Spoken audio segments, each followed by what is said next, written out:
Pagó $50,000 por la boda de su hija. Pero un discurso lo borró como padre frente a todos. Lo que hizo después no fue venganza, fue justicia con factura incluida. Nunca imaginé que el día más doloroso de mi vida estaría envuelto en flores blancas y música de cuerda. Ocurrió en la boda de mi hija. Un instante que debía ser mío, un gesto, una mirada, una palabra, se volvió el escenario de mi desaparición pública. El padrastro alzó su copa como si al hacerlo reclamara un lugar que jamás le perteneció. He estado ahí en cada momento crucial, dijo con una sonrisa fingida, saboreando cada palabra. No como otros, que aparecen solo para la foto. Y así, con una frase hueca pero cuidadosamente afilada, me borró. Nadie dijo nada. Nadie me defendió. Nadie mencionó mi nombre. Me levanté. No hice una escena. Ni una palabra.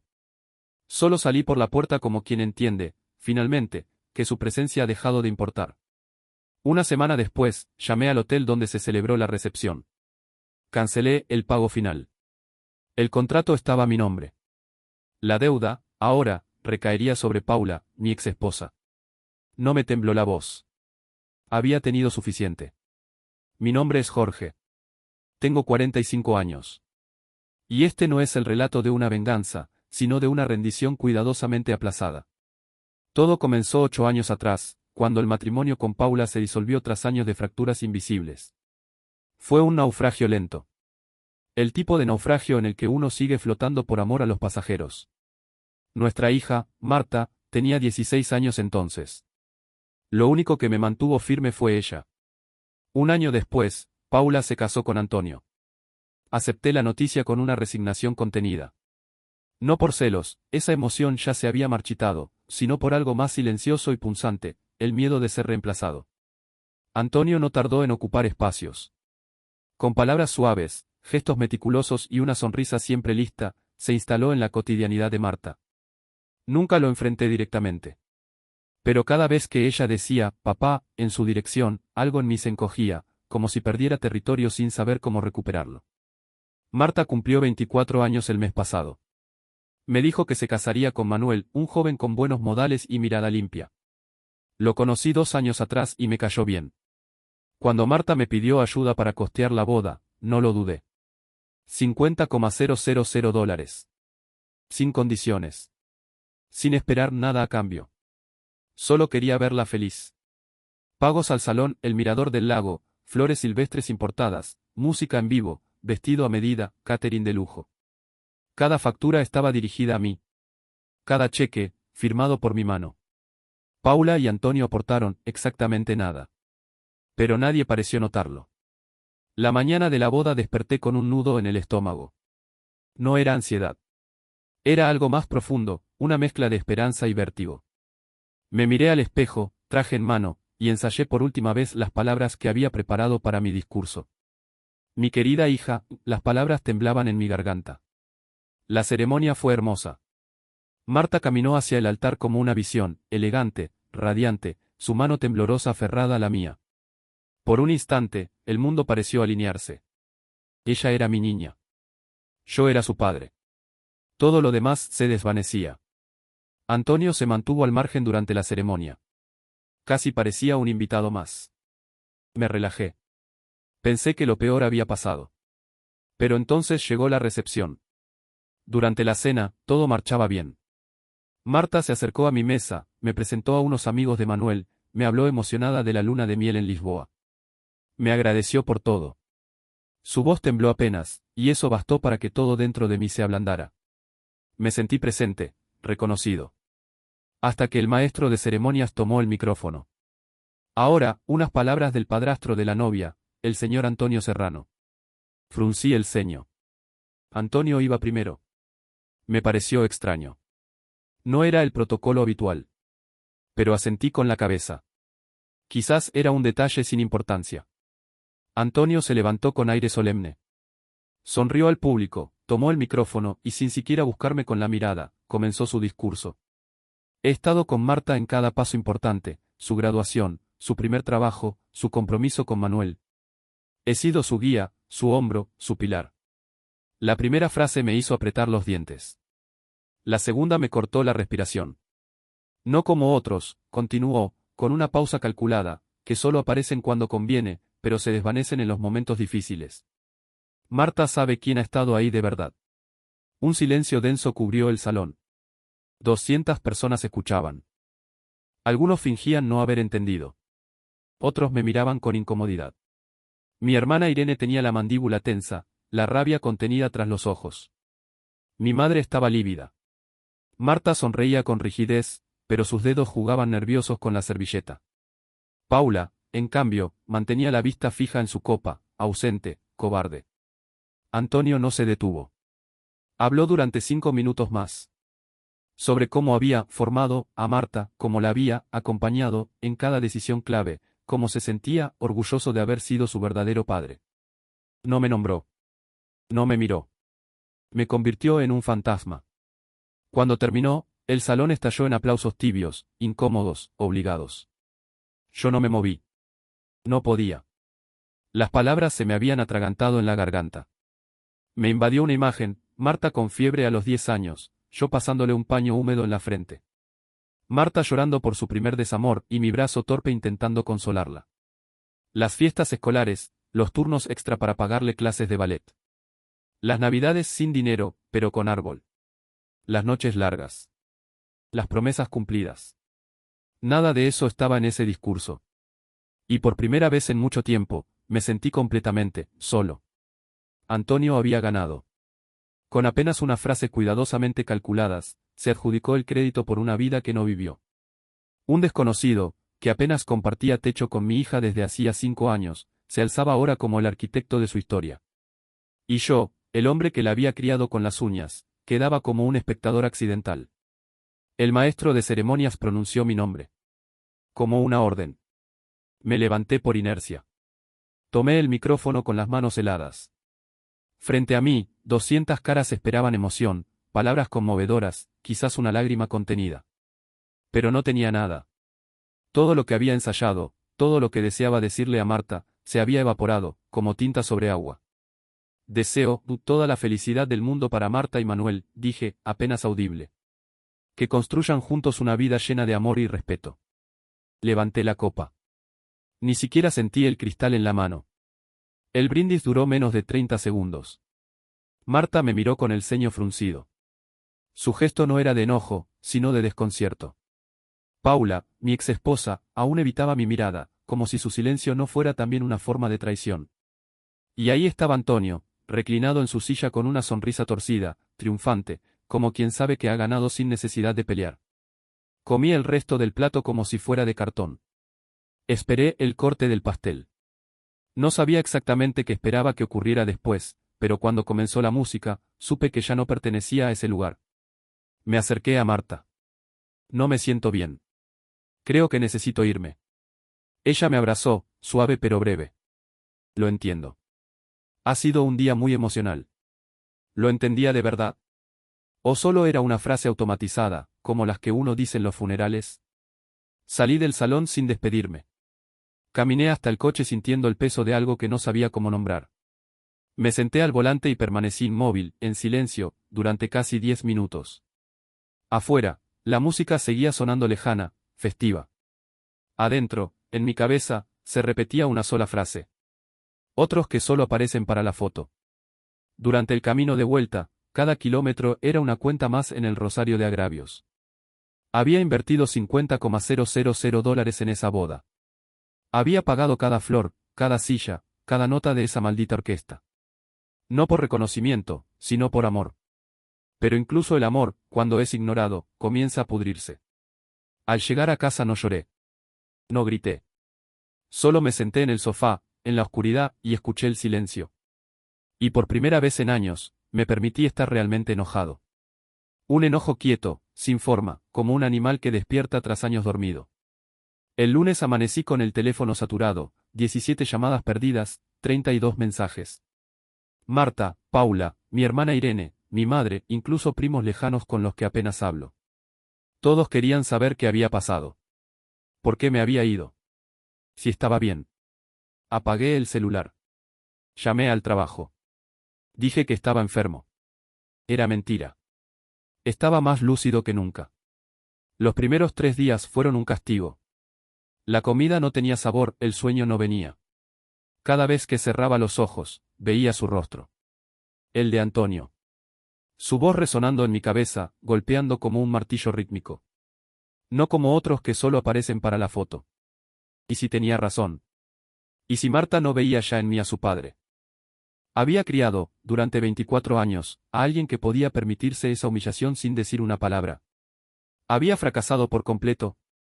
El jueves, ella apareció en mi oficina sin anunciarse. Abrí la puerta y allí estaba. La misma expresión tensa de cuando se equivocaba de color al pintar de niña. La misma mirada que solía buscarme entre la multitud en sus recitales. Papá, necesitamos hablar. Todos están preocupados. Mamá dice que no contestas. La abuela está molesta porque no fuiste a cenar el domingo. ¿Qué está pasando? La observé en silencio. Y en ese instante, dos versiones de Marta colisionaron en mi mente. La pequeña de 5 años que me esperaba cada tarde con un dibujo en la mano, gritando que yo era su héroe. Y la mujer de 24 que había permanecido en silencio mientras otro hombre me arrancaba el título de padre delante de todos. Estoy bien, Marta, dije finalmente. Solo necesito tiempo para procesar algunas cosas. Se sentó frente a mi escritorio. Estaba incómoda. Lo noté en cómo entrelazaba los dedos, en cómo evitaba sostenerme la mirada por más de un par de segundos. Es por el discurso de Antonio, ¿verdad? No era una pregunta. Era una confesión. Y eso dolió más que cualquier otra cosa. Tú sabes que siempre he estado ahí para ti. Desde que eras un bebé. Cuando estuviste enferma con neumonía a los 8 años, ¿recuerdas? Dormí 3 noches en una silla de hospital. Cuando ese idiota de Sergio te dejó, fuiste tú quien me buscó para llorar. Cuando decidiste estudiar arte en vez de medicina, fui el único que no te juzgó. Ella bajó la cabeza. Lo sé, papá.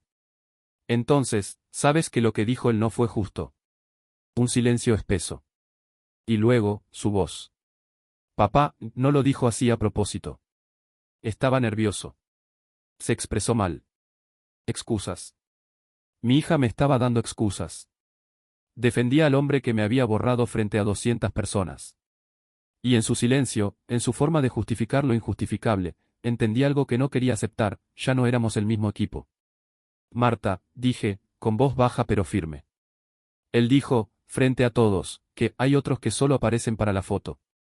200 personas. Gente que sabe muy bien quién firmó cada contrato, quién puso cada centavo, quién ha estado presente en tu vida desde que naciste. Ella no respondió de inmediato. El silencio entre nosotros se volvió denso, pegajoso, como si el aire se hubiese espesado. Finalmente, habló. Se disculpó, papá.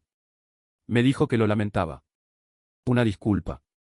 $50,000. 24 años de paternidad. Y la moneda de cambio era una disculpa. Ni pública, ni sincera. Solo unas palabras al oído, entregadas en privado, como si el daño no hubiera sido deliberado, como si el veneno pudiera retirarse de la sangre con una simple frase. Ah, se disculpó. Respondí, sonriendo sin humor. Qué conveniente. Esa noche, cuando Marta se marchó, me refugié en el único lugar donde aún sentía que algo me pertenecía, mi estudio. Saqué una botella de whisky que llevaba meses intacta y me serví sin hielo. Luego abrí una caja polvorienta que no tocaba desde hacía años. Fotos. Boletos de cine. Notas con letra infantil. La primera vez que Marta montó en bicicleta, con las rodillas llenas de raspones y una sonrisa de victoria. Su graduación de primaria, donde fui el único padre que lloró. Una carta escrita desde la universidad, eres el mejor papá del mundo. Mentiras, tal vez. O verdades que ya no significaban nada. Entre los recuerdos, encontré las facturas. El salón, $23,000. El catering, $15,000. Flores, $4,000. Música, $3,000. El vestido, $2,500. Y otras decenas de gastos menores. Cada documento tenía mi nombre. Cada firma era mía. Y fue entonces, mientras sostenía una hoja con manos temblorosas, cuando una verdad me hizo sonreír por primera vez en días. Había pagado solo el 50% como depósito. El resto, $25,000, se cobraría en 3 cuotas mensuales. La primera, de $8,333, vencía el lunes siguiente. Un retraso en esos pagos, según el contrato, conllevaba consecuencias. Y esa cantidad, $25,000, podía arruinarles a Paula y Antonio más que una disculpa mal redactada. El viernes por la mañana, Paula me llamó. Su voz era exactamente como la recordaba en nuestras últimas discusiones, suave, condescendiente, peligrosamente educada. Jorge, tenemos que hablar como adultos. Marta está muy afectada. Antonio se siente terrible por todo esto, y tu actitud está empezando a hacer daño a la familia. ¿Y qué parte de lo que pasó te parece aceptable, Paula? Jorge, sabes que se expresó mal. No era su intención disminuir tu papel. Sentí como la rabia, esa que había estado cocinándose a fuego lento toda la semana, hervía hasta rebalsar. Expresarse mal. ¿Eso te parece una justificación? Dijo literalmente que hay otros que solo aparecen para la foto. Después de que yo pagara cada centavo. Después de 24 años de ser padre. A tiempo completo, sin que nadie tuviera que recordármelo. Estás exagerando. No. Estoy cansado. ¿Sabes qué es lo peor de todo esto? Que Marta eligiera defenderlo a él. Que se sentara frente a mí a justificarlo. Ella no está tomando partido, Jorge. Solo quiere paz. Claro. La paz. Ese concepto tan cómodo, cuando te conviene. Colgué sin esperar respuesta. Y al hacerlo, sentí un quiebre. Una grieta sorda que no sabía si significaba una ruptura o una liberación. Antonio quería ser reconocido como el verdadero padre. Paula lo permitió. Marta no lo negó. Perfecto. Querían un nuevo padre, una nueva narrativa. Entonces tendrían también las consecuencias de ese relato. Pasé el resto del viernes y todo el sábado sumergido en el contrato del salón. Leí cada cláusula con una atención quirúrgica. El documento establecía paulamente las fechas de pago, las condiciones en caso de incumplimiento y los derechos del contratante. Sí, podía negarme a pagar. El salón podía demandarme. Podían iniciar acciones legales. Pero, comparado con lo que había vivido aquella noche, un proceso judicial parecía poco más que una formalidad. La noche del domingo, exactamente una semana después de la boda, estaba sentado otra vez en mi estudio. El mismo whisky, medio vaso. El mismo contrato, sobre la mesa. El teléfono frente a mí, esperando. La pregunta era brutal en su sencillez. ¿Realmente estaba dispuesto a arruinar mi historial crediticio por esto? ¿Valía la pena? Y entonces lo recordé. La copa levantada. La sonrisa de Antonio, arrogante, segura. Paula, sin mirarme. Marta, justificando lo injustificable. Sí. Valía cada maldito punto de crédito. Tomé el teléfono. Eran las 9:07 de la noche. El salón, altos de cobalto, tenía atención de emergencia 24 horas. Marqué. Dejé que sonara. Y cuando atendieron, mi voz salió serena, pero firme. Buenas noches. Llamo para discutir el contrato a nombre de Jorge. Necesito hablar con el encargado de facturación. Es urgente. Buenas noches. Habla Jorge, dije al operador, con un tono sereno que no reflejaba la tormenta que traía por dentro. Llamo para informar que no continuaré con los pagos pendientes correspondientes a la boda Serrano Galván. Del otro lado de la línea, se hizo una pausa, seguida de un titubeo. ¿Puedo preguntarle el motivo, señor Serrano? ¿Ha ocurrido algún inconveniente con el evento? Ninguno, respondí con cortesía medida. El servicio fue excelente. Mi decisión no tiene relación con la calidad. Es personal. Comprendo. Le transfiero con nuestra gerente de cuentas. Ella podrá orientarlo mejor. Esperé. 3 minutos. El silencio me pesaba en el oído hasta que, finalmente, una voz firme y más profesional se abrió paso. Señor Serrano, habla Andrea. Me informan que desea cancelar los pagos restantes. Entiendo que puede haber razones delicadas, pero nuestro contrato especifica paulamente las fechas y condiciones de pago. Si no efectuamos el cobro mañana, nos veremos obligados a proceder legalmente. Y fue entonces cuando sentí, al fin, una calma distinta. No una paz tibia, sino el alivio feroz de recuperar el control. Entiendo bien, Andrea. Procedan como crean conveniente. Estamos hablando de $25.000, señor Serrano. Este incumplimiento podría perjudicar seriamente su historial financiero. Incluso llevarlo a una demanda civil. Estoy al tanto. Y acepto las consecuencias. No pienso pagar ni $1 más. ¿Puedo preguntar qué ha motivado esta decisión? Por supuesto. En esa boda, el hombre que se hace llamar padrastro de mi hija tomó el micrófono, delante de 200 personas, sugirió que yo era un padre ausente. Lo dijo sin rodeos. Esto, después de que yo financié cada detalle de ese evento. Así que ahora, tal vez, es hora de que él actúe como el padre que tanto presume ser. Andrea no dijo nada. Pero ese silencio bastó. A veces, el reconocimiento llega disfrazado de pausa. Muy bien, señor Serrano. Iniciaremos el procedimiento legal según lo estipulado en el contrato. Perfecto. Y un favor más, asegúrense de que Paula y Antonio reciban copia completa de la documentación. Ellos fueron quienes más disfrutaron los frutos de ese contrato. Colgué. Y entonces sí, por primera vez desde aquella boda, sentí algo parecido a justicia. Ellos querían escribir una nueva historia. Borra mi nombre, entierra mis recuerdos. Que él sea, el padre de verdad. Pues bien. Que lo sea. El precio, $25.000. El martes por la mañana, a las 8:15 en punto, Andrea volvió a llamarme. Señor Serrano, como le anticipamos, se ha iniciado el proceso de cobranza. Los abogados estarán en contacto durante los próximos días. Perfecto. ¿Se envió copia del expediente a Paula y Antonio? Así es. Lo recibieron ayer por la tarde. Excelente. Que tengan un buen día. Y entonces, como era de esperar, llegó la reacción. A las 10:30, mi teléfono vibró como si quisiera sacudirme. Paula me gritaba antes incluso de que pudiera decir hola. ¿Qué clase de juego enfermo es este, Jorge? Nos llegó una carta del salón advirtiendo de acciones legales por $25.000. Pequeña corrección, dije con frialdad. La demanda será contra mí. Ustedes solo fueron notificados, cortesía mía. Estás loco.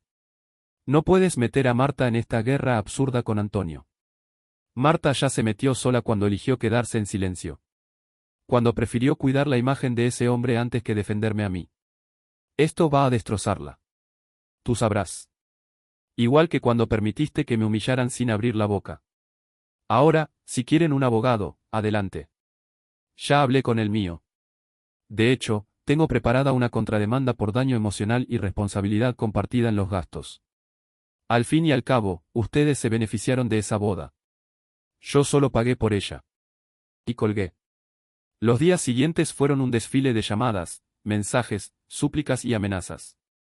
Marta, llorando, rogándome que parara todo antes de que la situación se saliera de control. Paula, acusándome de arrastrar a todos al caos.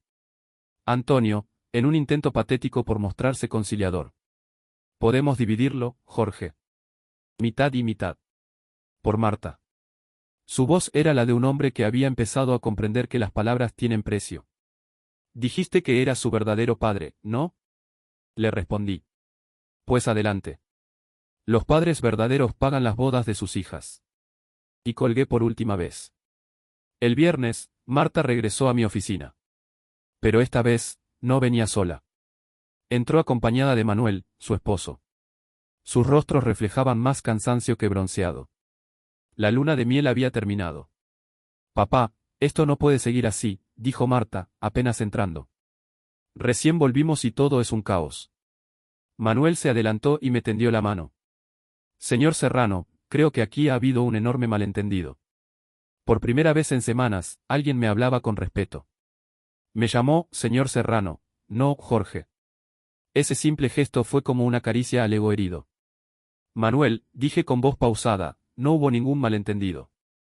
Tu suegro tomó el micrófono en tu boda y dejó claro, delante de todos, que yo era poco más que una figura decorativa. Y lo hizo después de que yo financiara cada segundo de esa noche. Marta tenía los ojos vidriosos.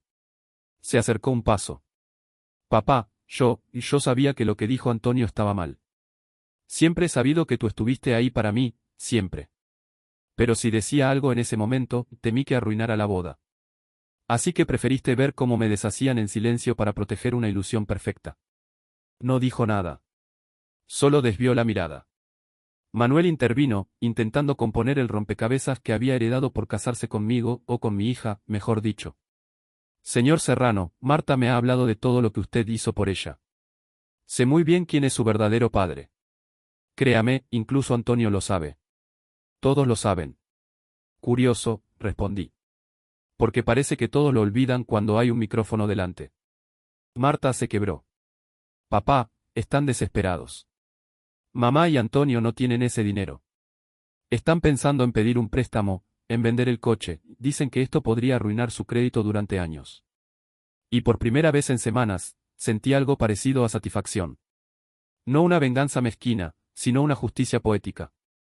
Casi bíblica. Tu padrastro quería el papel de padre. Muy bien. Que lo represente en toda su extensión. Los padres verdaderos hacen sacrificios, venden coches, cancelan viajes, hipotecan sueños. Yo lo hice durante más de 2 décadas. Marta me miró con desesperación. Pero esto también nos está afectando a Manuel y a mí. La familia está hecha trizas. 2 semanas atrás tuviste que tomar una decisión muy simple, proteger a tu padre o mantener una falsa armonía. Optaste por la armonía. Ahora solo estás viendo el costo. Manuel me sostuvo la mirada. Y lo que vi en sus ojos no fue súplica, sino comprensión. Señor Serrano, ¿qué tendría que pasar para que usted considerara resolver esto? Es sencillo. Si Antonio y Paula creen de verdad que él merece el título de padre, entonces que se hagan responsables del costo de la ceremonia que él usó como escenario. Que se comuniquen directamente con el salón, asuman la deuda, y la paguen como corresponde. O pueden no hacerlo y dejar que me demanden. Entonces yo procederé con mi contrademanda, porque ellos fueron los verdaderos beneficiarios del servicio. En cualquiera de los 2 casos, yo recupero algo mucho más valioso que el dinero, mi dignidad. Marta bajó la vista. Manuel asintió con gravedad. Se fueron sin promesas, sin escándalo. Pero en los ojos de él vi algo firme. Él entendía. Él sabía. Una semana después, el miércoles por la mañana, Andrea volvió a llamar. Señor Serrano, tengo novedades importantes. Paula y Antonio se pusieron en contacto con nosotros. Han solicitado asumir la deuda pendiente para evitar la vía judicial. ¿En serio? ¿Aceptaron los $25,000? Sí, señor. Pactaron el mismo plan original, 3 cuotas mensuales. Al parecer, lograron un préstamo personal. Perfecto. Acepto la transferencia. Andrea dudó un segundo, y luego añadió. Antonio me pidió que le transmitiera algo, que comprende por qué usted tomó esta decisión. Me reí. Por primera vez, no de ironía, sino de algo parecido a alivio.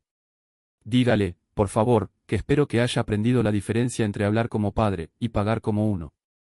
Esa misma tarde, Marta me llamó. Papá, ya está hecho. Mamá y Antonio aceptaron el trato. Consiguieron un préstamo. Estarán pagando esa deuda durante los próximos 3 años. ¿Y cómo lo está llevando Antonio? Está callado. Mucho. No ha vuelto a mencionar lo del padre verdadero desde que llegó la primera carta del salón. De hecho, apenas habla en las cenas familiares. Asentí, con una serenidad que no había sentido desde hacía mucho. Bien, dije. Tal vez así aprenda que ser padre no se mide en discursos, sino en facturas. ¿Y tú, Marta?, le pregunté, con voz suave pero firme. ¿Tú aprendiste algo de todo esto? Su respuesta no llegó de inmediato. Hubo un silencio largo, de esos que solo preceden a una verdad difícil. Sí, papá. Aprendí que defender a las personas que amas no es opcional. Que intentar mantener la paz tiene un precio. Y que tú nunca fuiste alguien que solo aparece en las fotos. 3 meses después, el polvo se había asentado y la vida empezaba a acomodarse en una nueva normalidad. Antonio pagó la primera cuota de su préstamo, y desde entonces, evitaba cualquier comentario sobre paternidad como si las palabras le quemaran en la lengua. Paula volvió a trabajar tiempo completo, no por vocación sino por necesidad, haciendo malabares con el presupuesto familiar para cubrir los pagos. Marta comenzó a visitarme con más frecuencia. Y, cada vez que alguien intentaba reducir mi papel a una sombra del pasado, ella era la primera en poner límites. Ya no necesitaba discursos, bastaba con su mirada. Manuel, a quien jamás hubiera imaginado como un aliado, se convirtió en un cómplice silencioso. Me trataba con respeto genuino. No como quien busca quedar bien, sino como quien comprende que presenció una lección importante. Sabía que no se trataba de dinero, sino de dignidad. Pero lo más revelador fue que, en medio de todo ese caos, Antonio había aprendido la lección que nunca entendió en voz alta: hablar como padre es gratuito. Pero serlo, cuesta. En su caso, exactamente $25,000. 6 meses después, Marta me invitó a cenar. Me esperaba nerviosa, con una sonrisa contenida. Papá, dijo mientras tomaba mi mano. Manuel y yo vamos a tener un bebé. La abracé con fuerza. Sentí, por primera vez en mucho tiempo, una emoción pura, limpia, sin el peso del resentimiento. Felicidades, princesa. Van a ser unos padres maravillosos. Pero ella no había terminado. Hay algo más, añadió, bajando la voz. Hablamos mucho sobre esto, y queremos que sepas que tú vas a ser el abuelo principal de este bebé. Queremos que tengas el lugar que mereces, sin que nadie más trate de apropiarse de lo que tú has sido para mí toda la vida. En ese instante, todo, las heridas, las noches sin dormir, la humillación pública, la factura no pagada, valió la pena. La verdadera paternidad, entendí, no se mide por discursos ni por aplausos. No se valida con micrófonos ni se dé paula en público. Se construye en silencio, en la rutina, en el sacrificio constante. Se paga con años de presencia, de esfuerzo, de amor no decorativo, sino tangible. Antonio quiso el reconocimiento, pero no el compromiso. Quiso ser llamado padre sin haber pagado el precio de serlo. Aprendió, con intereses incluidos, que el título no se hereda ni se improvisa. Se gana. Con factura en mano. Marta entendió que la neutralidad, en ciertos momentos, es solo una forma elegante de traicionar. Que callar para no incomodar también tiene consecuencias. Que la paz comprada con silencios es una paz vacía. Y yo, Jorge, aprendí que a veces el único camino hacia el respeto es el conflicto. Que mantener la dignidad puede exigir decisiones difíciles. Y que no siempre te valoran por lo que haces, hasta que dejas de hacerlo. La lección más paula fue esta. Las palabras construyen relatos. Pero son las acciones las que construyen legado. Especialmente cuando esas acciones vienen acompañadas de una factura de $25,000.